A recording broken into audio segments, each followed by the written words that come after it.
ফজিলতপূর্ণ মাস আসলে আমাদের সমাজের মানুষগুলো কয়েকটা শ্রেণীতে বিভক্ত হয়ে যায়।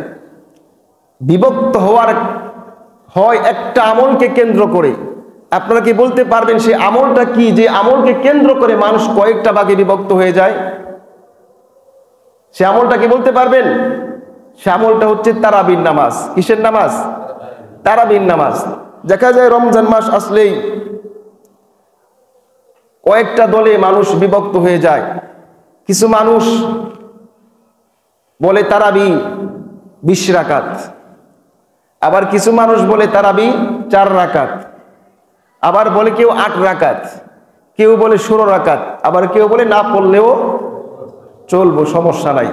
এই যে 5 প্রকারের আরো প্রকার আছে, 5 ধরনের মানুষ একটা মতভেদ আমাদের মাঝে তৈরি হয়ে যায়। এখন এই যে আমাদের মাঝে মতভেদ হলো, মতভেদ হচ্ছে, এই মতভেদ যে আমাদের মাঝে হবে এটাকে আল্লাহ তাআলা জানেন কিনা বলেন? আল্লাহ তাআলা আগেই জানতেন। এজন্য আল্লাহ পাক রব্বুল আলামিন 1450 বছর আগে বিশ্বনবী সাল্লাল্লাহু আলাইহি ওয়াসাল্লামকে জানিয়ে দিয়েছেন যে মতভেদ হবে। তবে এখন মতভেদ হবে এতটুকু জানিয়ে দিলেই তো মতভেদ আর নিরসন হলো না। মতভেদ দূর হবে কিভাবে, সেই মূলনীতিও আল্লাহ তাআলা তার রাসূলকে দিয়ে বাতলিয়ে দিয়েছেন। সুবহানাল্লাহ। আর সেই মূলনীতি সম্পর্কে আবু দাউদ শরীফের 4607 নম্বর হাদিসে হযরত ইরবাদ রাদিয়াল্লাহু তাআলা আনহু থেকে বর্ণিত, قال العرباد صلى بنا رسول الله صلى الله عليه وسلم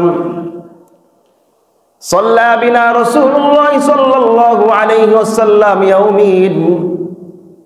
রাসূল করিম সাল্লাল্লাহু আলাইহি ওয়াসাল্লাম একদিন আমাদেরকে নিয়ে নামাজ আদায় করলেন। সুম্মা আকবালা আলাইনা ফাওয়াযনা মাউইযাতান বালিগাতান। বিশ্বনবী নামাজ আদায় করে আমাদের দিকে তাকালেন, আমাদের দিকে তাকিয়ে একটা জ্বালাময় বক্তব্য পেশ করলেন, ওয়াজ করলেন। যারাফাত মিনহাল উয়ুন ওয়াজিলাত মিনহাল কুলুব। সাহাবায়ে কেরাম বলেন, সেই নবীজির আলোচনা শুনে আমাদের চক্ষুগুলো অশ্রুসিক্ত হয়ে গেল, আমাদের অন্তরগুলো বিগলিত হয়ে গেল। ফাকালা কাইলুন ইয়া রাসূলুল্লাহ কাআন্না হাযিহি মাউইযাতু মুওয়াদ্দিইন।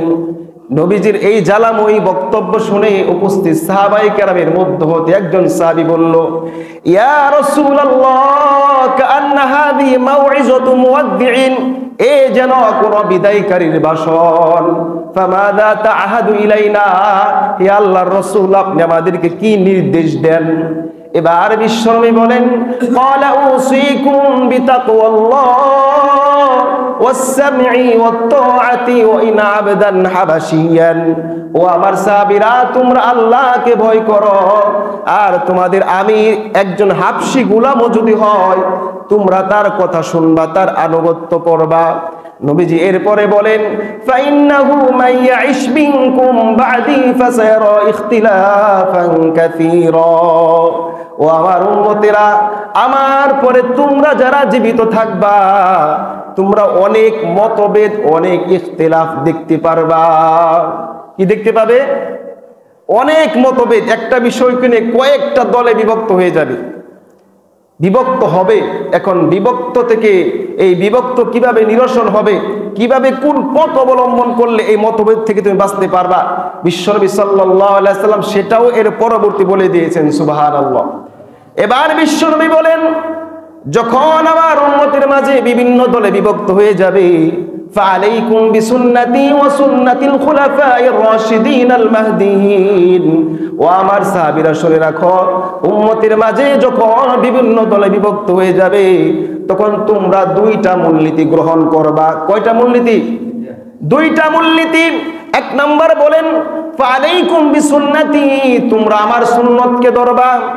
আর কার সুন্নত? 2 নম্বর মূলনীতি, ও সুন্নাতিল খুলাফায়ে রাশিদিন আল মাহদিয়িন, আর আমার হেদায়েতপ্রাপ্ত খুলাফায়ে রাশিদার সুন্নতকে আঁকড়িয়ে ধরবা। কিভাবে আঁকড়িয়ে ধরবা? বিশ্বনবী বলেন, তামাসসাকু বিহা ওয়া আদু আলাইহা বিন নওয়াজিজ, মারি দাঁত দিয়ে কামড়ে ধরার মতো শক্ত করে ধরবা। কিভাবে ধরতে হবে? মানে মারি দাঁত দিয়ে বোঝানোর উদ্দেশ্য খুব শক্ত করে ধরবা। তাহলে আমাদের মাঝে দ্বন্দ্ব হবে, দ্বন্দ্ব হলে মতভেদ হবে, মতভেদ হলে আমাদেরকে কি করতে হবে? দুইটা মূলনীতি আমাদেরকে অনুসরণ করতে হবে। এক নম্বর মূলনীতি বিশ্বনবীর সুন্নাত, দুই নম্বর মূলনীতি খুলাফায়ে রাশিদার সুন্নতকে আমাদেরকে আঁকড়িয়ে ধরতে হবে। তাহলে আমাদের মাঝে মতভেদ হয়ে গেল। কি মতভেদ? যে তারাবির নিয়ে কয়েকটা মতভেদ, 8 রাকাত, 20 রাকাত, 4 রাকাত, 16 রাকাত না পড়লেও চলে, বিভিন্ন মতভেদ হয়ে গেল। এখন কিভাবে আমি আপনি এখন আলোচনাটা শুনবো? একেবারেই নিরপেক্ষভাবে, অর্থাৎ আমি 20 রাকাতের দাবিদার না, আমি 8 রাকাতের দাবিদার না, আমি 4 রাকাতের দাবিদার না, আমি একেবারে নিরপেক্ষভাবে শুনবো। রাসূলের সুন্নাহ, সাহাবায়ে কেরামের সুন্নাহ থেকে শুনবো। শোনার পরে আমি নিজেই সিদ্ধান্ত নেব আমি কোনটা পড়বো। সিদ্ধান্ত নেবেন আপনি, কিন্তু রাসূলের সুন্নাহ আমাদেরকে দেখতে হবে, খুলাফায়ে রাশিদার সুন্নাহ আমাদেরকে দেখতে হবে। এরপর আপনি কোনটা পড়বেন আপনাকে নিজেকেই সিদ্ধান্ত নিতে হবে। আমি এর পূর্বে ইতিপূর্বে এই তারাবি সংক্রান্ত আলোচনা করি নাই, কারণ এটা আলোচনা করো আমার পছন্দ হতো না, যে এটা তারাবি একটা আমল সম্পর্কে কেন আমার এত মতভেদ। এখন চিন্তা করলাম না, এটা না বললেই নয়, কারণ যারা 20 রাকাত আমরা যারা পড়ি অনেকে আমাদের মাঝে দেখা যায় একটা ধারণা তৈরি হয়ে যায় কি 20 রাকাতই সঠিক নাকি 4 রাকাত সঠিক, মানে চিন্তায় পড়ে যায়, মানে জালার ভিতরে পড়ে যায়। এই জন্য আজকের আলোচনা শুনবো তারাবি সম্পর্কে, এরপরে আর কোনোদিন ইনশাআল্লাহ তারাবি সম্পর্কে আলোচনা করার দরকার হবে না ইনশাআল্লাহ। এখন আমাদের মাঝে মতভেদ হলো, কে বলে 4 রাকাত, 8 রাকাত, 20 রাকাত, 16 রাকাত না পড়লেও চলে, এই যে মতভেদ। এখন প্রথম মূলনীতি আমাদেরকে বিশ্বনবীর সুন্নাহ দেখতে হবে। এখন আসুন আমরা বিশ্বনবীর সুন্নাহ খুঁজতে থাকি। বিশ্বনবীর সুন্নাহ খুঁজতে খুঁজতে আমরা বুখারী শরীফের 1129 নম্বর হাদিসে আমরা চলে গেলাম। সেখানে পাইলাম আম্মা জান হযরতে আয়েশা রাদিয়াল্লাহু তাআলা আনহা থেকে বর্ণিত, তিনি বলেন, আন আয়েশা উম্মুল মুমিনিন রাদিয়াল্লাহু তাআলা আনহা সাল্লা রাসূলুল্লাহ সাল্লাল্লাহু আলাইহি ওয়াসাল্লাম যাতা লাইলাতিন ফিল মসজিদ সাল্লা বিসলাতি নাসুন। বিশ্বনবী সাল্লাল্লাহু আলাইহি ওয়াসাল্লাম রমজান মাসের এক রাত্রে মসজিদে নামাজ আদায় করলেন। কিসের নামাজ বলেন? কারণ অন্য মাসের যদি এই নামাজটা অন্য রাত্রেও পড়তো, রমজান ছাড়া অন্য মাসেও পড়তো, এখানে বিশেষ করে উল্লেখ করা কোনো প্রয়োজন ছিল না। আর এই হাদিসের লাস্টে আছে ফি যালিকা ফি রমাদান, এই ঘটনা ঘটেছে রমজান মাসে। তাহলে রমজান মাসে বিশ্বনবী মসজিদে নববীতে একদিন নামাজ আদায় করলেন। ফাসাল্লা বিসলাতি নাসুন, নবীজি যখন একা একা নামাজ পড়তেছে, সাহাবায়ে কেরাম তার পিছে যে তার ইক্তেদা করে, অর্থাৎ জামাতে তারাও নামাজ আদায় করতেছে। সুবহানাল্লাহ। এখন প্রথম দিন নামাজ আদায় করলেন, থুম্মা সাল্লা মিনাল কাবিলাতি ফাকাতুরুন নাস, এরপরে দ্বিতীয় দিন আবার নবীজি নামাজ আদায় করলেন। মানুষ দ্বিতীয় দিন অনেক মানুষ বেড়ে গেল। থুম্মা ইজতামাউ মিনাল লাইলাতি সালিসাতি আবির রাবিআতি, এরপরে তৃতীয় অথবা চতুর্থ রাত্রে সাহাবায়ে কেরাম সকলেই মসজিদে জমা হয়ে গেল। কিন্তু নবীজি সাল্লাল্লাহু আলাইহি সাল্লাম দেখলেন, হুজরা থেকে দেখলেন সাহাবায়ে কেরাম মসজিদ জমা হয়ে গিয়েছে। ফালাম ইয়াখরুজ ইলাইহিম রাসূলুল্লাহ সাল্লাল্লাহু আলাইহি ওয়াসাল্লাম, তৃতীয় অথবা চতুর্থ রাত্রে নবীজি দেখলেন সাহাবায়ে কেরাম মসজিদে উপস্থিত হয়ে ভরপুর হয়ে গেছে, কিন্তু নবীজি মসজিদে বের হলেন না, মসজিদে আসলেন না। ফালাম্মা আসবাহা ক্বাল, অতঃপর যখন সকাল হলো নবীজি সাহাবায়ে কেরামকে লক্ষ্য করে বললেন, কদ রাআইতুল্লাযী সানাতুম ওয়া লাম ইয়ামনা'নি মিনাল খুরুজ ইলাইকুম, ও সাহাবীরা রাত্রে দেখেছি তোমাদের ব্যাপার, তোমরা সকলেই মসজিদে জমা হয়েছো, কিন্তু আমি মসজিদে আসি নাই। আমাকে মসজিদে আসার ক্ষেত্রে একটা বিষয় বাধা প্রদান করেছে, সেটি হচ্ছে ইল্লা আন্নী খাশিতু আন তুফরাদা আলাইকুম, এই আশঙ্কা আমাকে বাধা প্রদান করেছে, হয়তো এই নামাজটা তোমাদের উপরে ফরজ হয়ে যাবে। এত গুরুত্ব তোমরা দিতেছিলে এই নামাজটাকে, হয়তো আল্লাহ তাআলা এই নামাজটাকে ফরজ করে দিত। আমি এই আশঙ্কায় মসজিদ থেকে ওই দিন আর মসজিদে বের হই নাই। তাহলে এরপরে আছে ফি যালিকা ফি রমাদান, এটা ঘটেছে রমজান মাসে। তাহলে নবীজির এই বুখারী শরীফের 1129 নম্বর হাদিস থেকে আমরা পেলাম কি পেলাম? এই হাদিস থেকে আমরা কি পেলাম? তারাবির নামাজ নবীজি পড়ছে কয় দিন? 2 দিন। 2 দিন, 4 রাতে সাহাবায়ে কেরাম আসছিল কিন্তু নবীজি বের হয় নাই, 2 দিন পড়ছে। এই হাদিস থেকে আমরা কি পেলাম? হাদিস থেকে পেলাম নবীজি তারাবি পড়েছে। তারাবি পড়েছে কয় দিন? 2 দিন। তাহলে এখন যে আমরা জামাতের সাথে একটা মাস নামাজ পড়ি, এই এক মাসের নামাজ এই হাদিস থেকে আমরা পেলাম না। এরপরে 8 রাকাত 10 রাকাত যে রাকাত পড়ে ওই রাকাত আমরা হাদিস থেকে পেলাম না। এই হাদিস থেকে শুধু পাইলাম তারাবির নামাজ বলতে একটা জিনিস আছে, ঠিক কিনা? রাকাত পাইলাম না, জামাতও পাইলাম না। জামাত পাইছি 2 দিন, 1 মাস জামাত আমরা পাই নাই। তাহলে 1 মাস জামাত আমরা কোথায় থেকে পেলাম? 20 রাকাত তারাবি আমরা কোথায় থেকে পেলাম? তাহলে আসুন আমরা আরো হাদিস খুঁজি। এই হাদিস থেকে পাইলাম যে তারাবি একটা জিনিস আছে।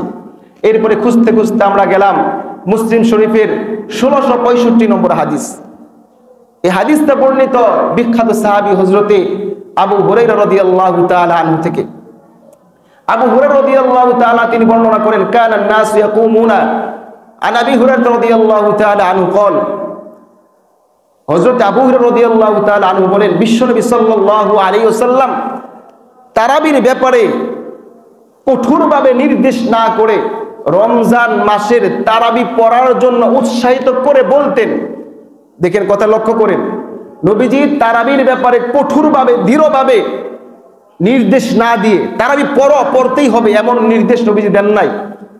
এই মুসলিম শরীফের 1665 হাদিস থেকে আমরা এটা পাই যে নবীজি তারাবির ব্যাপারে দৃঢ় এবং মজবুত ভাবে নির্দেশ প্রদান না করে বরং তারাবির ব্যাপারে উৎসাহ প্রদান করে নবীজি বলতেন, কি বলতেন? মান কামা রমাদান ঈমানান ওয়া ইহতিসাবান গুফিরা লাহু মা তাকদ্দামা মিন যামবি। নবীজি বলেন, যেই ব্যক্তি ঈমানের সাথে শুধুমাত্র আল্লাহকে সন্তুষ্ট করার জন্য তারাবির নামাজ আদায় করে, আল্লাহ পাক রব্বুল আলামিন তার জিন্দেগীর সমস্ত গুনাহ খাতাকে maaf করে দেয়। সুবহানাল্লাহ। এরপরে হাদিসের মধ্যে আসে ফাতহুফিয়া রাসূলুল্লাহ সাল্লাল্লাহু আলাইহি ওয়াসাল্লাম ওয়াল আমরু আলা যালিকা। এই উৎসাহ প্রদান করতে করতে এই জামানার ভিতরেই নবীজি ইন্তেকাল করেন। ওয়াল আমরু থুম্মা কানা আল আমরু আলা যালিকা ফি খিলাফাতি আবি বকর। এরপরে এই উৎসাহ প্রদান ছিল আবু বকরের খিলাফত কালেও। অসদরন মিন খিলাফাতি উমর ওয়া আলা যালিকা। আবু বকর রাদিয়াল্লাহু তাআলা আনহু খিলাফতের পরে কোন সাহাবীর খিলাফত ছিল বলেন দেখি? আবু বকর সিদ্দিক রাদিয়াল্লাহু তাআলা আনহু খিলাফতের পরে কোন সাহাবীর খিলাফত ছিল? ইসলামের খলিফা কয়জন? 1 নাম্বার হযরত আবু বকর সিদ্দিক, 2 নাম্বার হযরত উমর ইবনে খাত্তাব রাদিয়াল্লাহু তাআলা আনহু। সময় স্বল্প।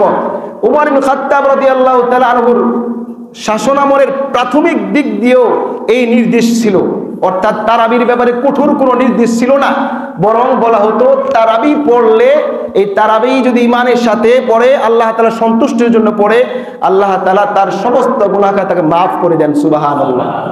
এই হাদিসের মধ্যেও জামাত নাই, রাকাতও নাই, শুধু তারাবির উৎসাহ আছে। প্রথম হাদিসে পাইলাম তারাবি নবীজি পড়েছেন, এই হাদিসে পাইলাম তারাবির উৎসাহ নবীজি দিয়েছেন, আবু বকর সিদ্দিক দিয়েছেন, উমর রাদিয়াল্লাহু তাআলা আনহুর প্রথম জামানায় তিনি উৎসাহ দিয়েছেন। জামাত পাইলাম না, রাকাতও পাইলাম না।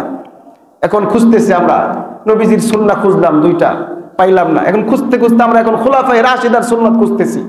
খুলাফায়ে রাশিদার সুন্নাত খুঁজতে খুঁজতে আমরা পেলাম মুয়াত্তা ইমাম মালিকের 242 নম্বর হাদিস। হাদিস বর্ণনা করেন আব্দুর রহমান ইবনে আব্দুল কারি। এই আব্দুল কারি তিনি বলেন যে আমি রমজান মাসে হযরত উমর ফারুক রাদিয়াল্লাহু তাআলা আনহুর সাথে মসজিদে গেলাম। মসজিদে যেয়ে দেখি যে মানুষ সাহাবায়ে কেরাম বিভিন্ন দলে বিভক্ত, কেউ একা একা নামাজ আদায় করতেছে, আবার কিছু মানুষ অন্য একজন মানুষকে ইমাম বানিয়ে তার পিছনে ইক্তেদা করতেছে। এই অবস্থা দেখে হযরত উমর ফারুক রাদিয়াল্লাহু তাআলা আনহু তিনি বলেন, আল্লাহি ইন্নী লারাইতু ক্বাদ জামাআতু হাউলাই আলা কারিন ওয়াহিদিন। অর্থাৎ এই সকল মানুষকে যদি একজন ইমামতের পিছনে, একজন কারির পিছনে দাঁড় করানো যাইতো তাহলে কতই না সুন্দর হতো। এটা তিনি বলতেছেন। এটা বলার পরে লাকান আমসালা ফাজামাআহুম আলা উবাই ইবনে কাব। এই কথা প্রথমে তিনি মনে মনে একটা নিঃশ্বাস নিলেন, যদি মানুষগুলো এইভাবে বিচ্ছিন্ন আমল না করে, আচ্ছা এখানে আমি আলোচনা করতেছি, আরো কয়েকজন যদি এই কোনায় ওই কোনায় আলোচনা করতো, বিষয়টা কেমন হতো? কিছু বুঝতেন আপনারা? সৌন্দর্য হতো? এটা কোনো সৌন্দর্য না। উমর রাদিয়াল্লাহু তাআলা আনহু তিনি দেখলেন এইভাবে আমল না করে সমস্ত মানুষ একজন ইমামতের পিছনে, একজন ইমামের পিছনে নামাজ আদায় করলে কত সুন্দর দেখা যায়। প্রথমে তিনি মনে একটা আকাঙ্ক্ষা পেশ করলেন। এরপরে তিনি উবাই ইবনে কাবের নেতৃত্বে সকল মুসল্লিদেরকে জমা করে দিলেন। সুবহানাল্লাহ। ইমাম বানিয়ে দিলেন উবাই ইবনে কাবকে। উবাই ইবনে কাবের নেতৃত্বে তখন থেকে জামাত শুরু হয়ে গেল। তখন থেকে যে জামাত শুরু হয়ে গেল, মসজিদে নববীতে, বাইতুল্লাহ শরীফে আজও পর্যন্ত, মসজিদে নববীতে, বাইতুল্লাহ শরীফে সেই জামাতবদ্ধ হয়ে এক কারির পিছনে, এক ইমামের পিছনে জামাত হয়ে সারা মাস নামাজ আদায় করে। সুবহানাল্লাহ। তাহলে এই হাদিস থেকে আমরা কি পাইলাম? জামাত পাইলাম, তারাবির জামাত একজনের পিছনে। এরপরে রাবি বলেন, আব্দুর রহমান ইবনুল কারি বলেন, আমি দ্বিতীয় রাত্রে আবার গেলাম ওমরে ফারুকের সাথে, যে আমরা দেখলাম যে মানুষ এক ইমামের পিছনে নামাজ আদায় করতেছে। এই আব্দুল্লাহ উবাই ইবনে কাব লোকটা কে? কে যে ওমর রাদিয়াল্লাহু ইমাম বানিয়ে দিলেন, এই লোকটা কে ছিল? এই লোকটা তো সেই লোক ছিল, বিশ্বনবী সাল্লাল্লাহু আলাইহি সাল্লাম একদিন উবাই ইবনে কাবকে বলেন, উবাই ইবনে কাব, আল্লাহ পাক রব্বুল আলামিন আমাকে নির্দেশ করেছেন। কি করেছেন? আমাকে বলেছেন আমি যেন তোমাকে কোরআন তেলাওয়াত করে শোনাই। সুবহানাল্লাহ। দেখেন কথাটা কত ওজনের কথা। আল্লাহ আমাকে বলেছেন, বিশ্বনবী বলতেছেন আল্লাহ আমাকে বলেছেন আমি যেন তোমাকে কোরআন তেলাওয়াত করে শোনাই। সুবহানাল্লাহ। চারটিখানি কথা। নবীজি বলতে আমি যেন তোমাকে কোরআন তেলাওয়াত করে শোনাই। এবার উবাই ইবনে কাব তিনি আশ্চর্য হয়ে বললেন, কান্না সুরে বললেন, আল্লাহ সাম্মানি, আল্লাহকে আমার নাম নিয়েছে, আমার নাম নিয়েছে। বড় আশ্চর্য, আল্লাহ আমার নাম নিয়েছে। বিশ্বনবী আল্লাহ সাম্মাকালি, আল্লাহ তোমার নাম আমার কাছে নিয়েছে। সুবহানাল্লাহ। এই উবাই ইবনে কাবকে ওমর রাদিয়াল্লাহু তাআলা আনহু ইমামতের স্থানে দাঁড় করে দিলেন। দ্বিতীয় রাতে যখন গেলেন, ওমর রাদিয়াল্লাহু তাআলা দেখলেন সকল মুসল্লি এক ইমামের পিছনে নামাজ আদায় করতেছে। তখন ওমর রাদিয়াল্লাহু তাআলা আনহু বললেন, নি'মাতিল বিদআতু হাযিহি, যে এই বিদআতটা কত চমৎকার, এই নতুন একটা বিষয় কত চমৎকার। সুবহানাল্লাহ। তাহলে এই ওমর রাদিয়াল্লাহু তাআলা আনহু এই তখন থেকে জামাত শুরু হয়ে গেল। এখন তিনটা হাদিস বর্ণনা করলাম। তিনটা হাদিসের একটা হাদিস থেকে আমরা তারাবি কত রাকাত পাইছি বলেন? পাইছি কি পাইলাম? প্রথম হাদিসে বুখারী শরীফের 1129 নম্বর হাদিসে আমরা পাইলাম যে নবীজি তারাবির নামাজ পড়েছে। কয় দিন? 2 দিন। তাহলে হাদিস থেকে পাইলাম নবীজি তারাবির নামাজ পড়েছে। এরপরে মুসলিম শরীফের 1665 নম্বর হাদিস, এই হাদিসে আমরা পাইলাম কি? যে নবীজি আবু বকর সিদ্দিক, এরপরে উমরে ফারুক রাদিয়াল্লাহু তাআলা আনহুর প্রথম জামানায় তারাবির ব্যাপারে উৎসাহ দিয়েছে। তারাবি পড়ো, তারাবি পড়লে আল্লাহ তাআলা গুনাহ মাফ করবেন, এমন উৎসাহ প্রদান করেছেন। এরপরে মুয়াত্তা ইমাম মালিকের এই 242 নম্বর হাদিসে আমরা পাইলাম জামাত পাইলাম। ওমর রাদিয়াল্লাহু তাআলা জামাত বেঁধে দিলেন, সেই জামাত আজও পর্যন্ত হইতেছে। সুবহানাল্লাহ। এখন রাকাত আমাদের দরকার। এই মুয়াত্তা মালিকের 244 নম্বর হাদিস, যে হাদিসটা হযরত ইয়াজিদ ইবনে রুমান থেকে বর্ণিত, তিনি বলেন, কানান নাসু ইয়াকুমুনা ফি জামানি উমর ইবনুল খাত্তাব ফি রমাদানা বি23 রাকআতান। সুবহানাল্লাহ। তিনি বলেন হযরতে ওমর ফারুক রাদিয়াল্লাহু তাআলা আনহুর জামানায় মানুষ 23 রাকাত তারাবির নামাজ পড়তেন। সুবহানাল্লাহ। 23 রাকাত মানে 20 রাকাত তারাবির নামাজ, 3 রাকাত বিতির নামাজ পড়তেন। সুবহানাল্লাহ। আর তখন থেকেই যে জামাতটা শুরু হয়ে গেল ওমর রাদিয়াল্লাহু তাআলার জামাত থেকে 20 রাকাত, সেই 20 রাকাত আজও পর্যন্ত মসজিদে নববীতে, বাইতুল্লাহ শরীফে আজও পর্যন্ত 20 রাকাত তারাবির নামাজ অব্যাহত আছে। সুবহানাল্লাহ। এখন আপনি কয় রাকাত পড়বেন সিদ্ধান্ত আপনার উপরে। আপনি কি পড়বেন 20 রাকাত না আর এর চেয়ে কম বেশি পড়বেন, সেটা আপনার বিষয়। তাহলে আমরা এই 4টা হাদিসের মাধ্যমে পাইলাম কি? প্রথম হাদিসে পাইলাম নবীজি তারাবির নামাজ পড়েছে, বুখারী শরীফের 1129 নম্বর হাদিস। মুসলিম শরীফের 1665 নম্বর হাদিস আমরা পেলাম নবীজি তারাবির ব্যাপারে উৎসাহ প্রদান করেছে। 3 নম্বর মুয়াত্তা মালিকের 242 নম্বর হাদিসে পাইলাম হযরত উমর ইবনে খাত্তাব তারাবির জামাত বেঁধে দিয়েছেন। এরপরে 4 নম্বর মুয়াত্তা মালিকের 244 নম্বর হাদিসে পেলাম উমর রাদিয়াল্লাহু তাআলা জামানা থেকে এই 20 রাকাত তারাবির নামাজ চালু হয়, আর এটাই উমরের শেষ সিদ্ধান্ত ছিল। সুবহানাল্লাহ। এই আজও পর্যন্ত 20 রাকাত হইতেছে।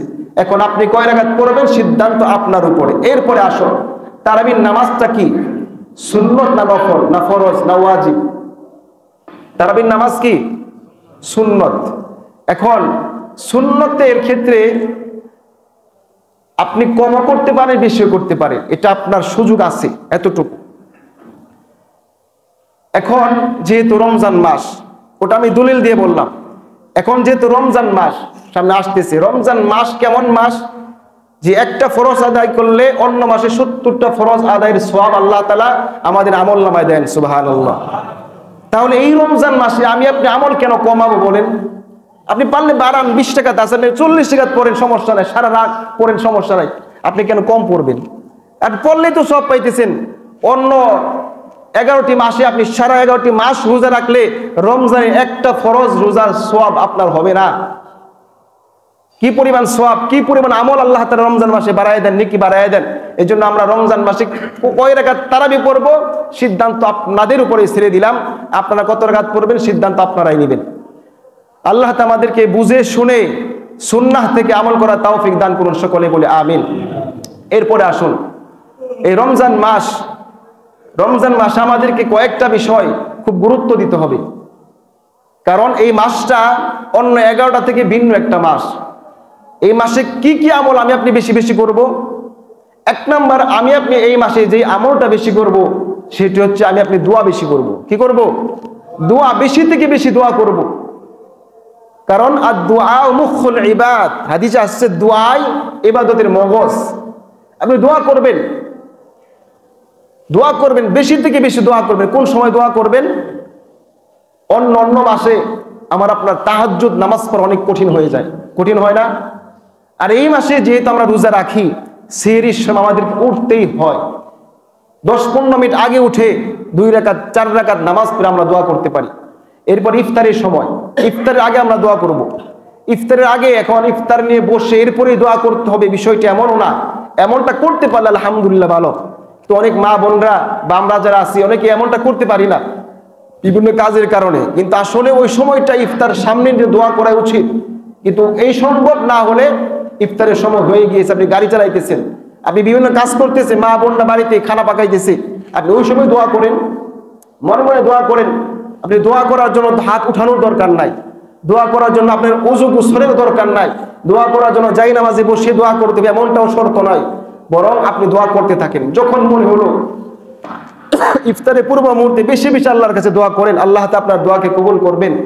এই দোয়াটা বেশি বেশি করব। আরেকটা হচ্ছে রমজান মাস আমরা রোজা রাখি কেন বলেন? রোজা রাখার উদ্দেশ্য কি জানেন?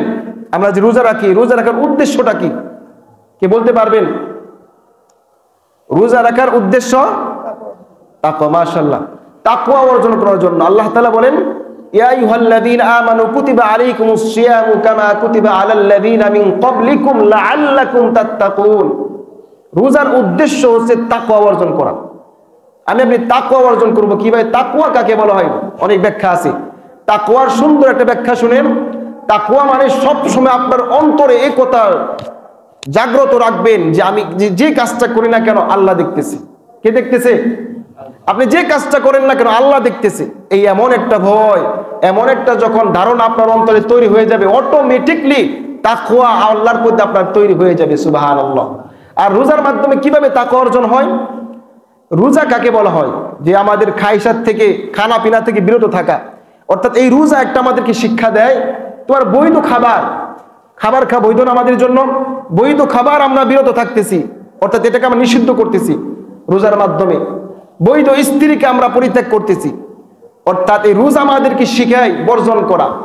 আমি আপনি রোজার মাধ্যমে হারাম বর্জন করব, অন্য মাসে হারাম বর্জন করবো, অর্থাৎ রোজা আমাদেরকে হারাম বর্জন করা সহজ করে দেয়।